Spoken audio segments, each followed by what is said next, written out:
Hello बच्चों, यहां दिया है थिन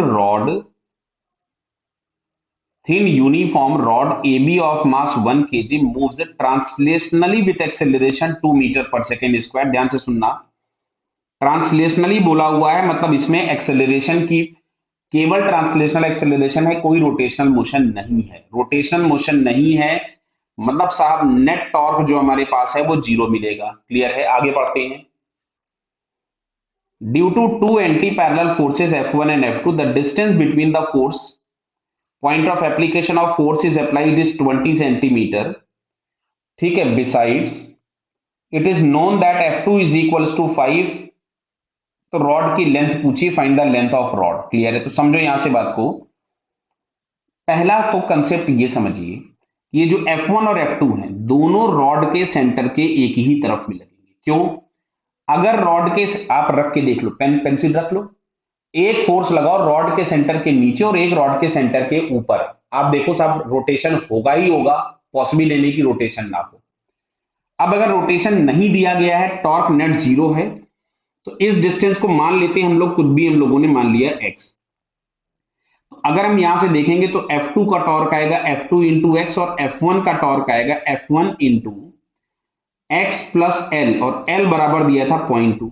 अब बात को समझो, F2 दिया गया यहां पे 5 न्यूटन, F2 हमारे पास 5 न्यूटन है, तो F1 की वैल्यू में निकालनी पड़ेगी। अब सुनो इधर, F2 का डिस्टेंस कम है और टॉर्क सेम होने के लिए F2 को बड़ा होना पड़ेगा। दैट मींस इसका जो ट्रांसलेशनल मोशन होगा वो F2 की डायरेक्शन में होगा। तो मैं यहां से लिख सकता था F2 minus F1 is equals to M into a.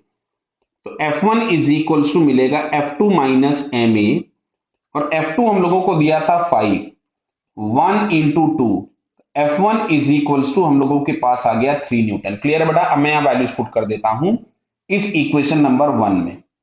तो F2 था 5 into x, 3 into x plus 0.2, तो मिलेगा आपके पास 3x प्लस 0.6, 5x। इसको इधर ले आए तो मिलेगा 2x इज इक्वल्स टू 0.6, तो x इज इक्वल्स टू मिला 0.3 मीटर। अब ध्यान से देखो, ये है हाफ ऑफ द लेंथ, यहां से लेकर के यहां तक में जो भी है दैट इज L/2, बिकॉज हमने ये सेंटर माना था इसका।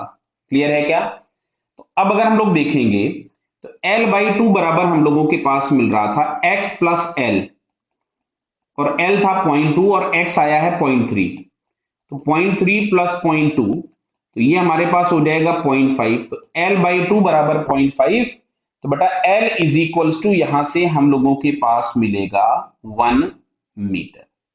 सो length of the rod is 1 metre. क्या क्लियर है बताइए?